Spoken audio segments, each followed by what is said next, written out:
Hello, this is Marty, your pool professional down in Limestone, Tennessee today. This pool has a common problem that most older pools have. The liner not staying in the track.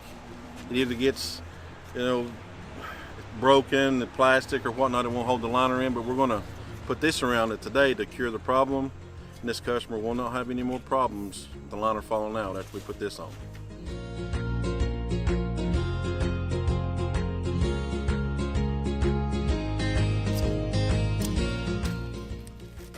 This plastic coping here, as you can see, has been broken over time. We can come in here and put this new bead receiver on all the way around the perimeter of the pool.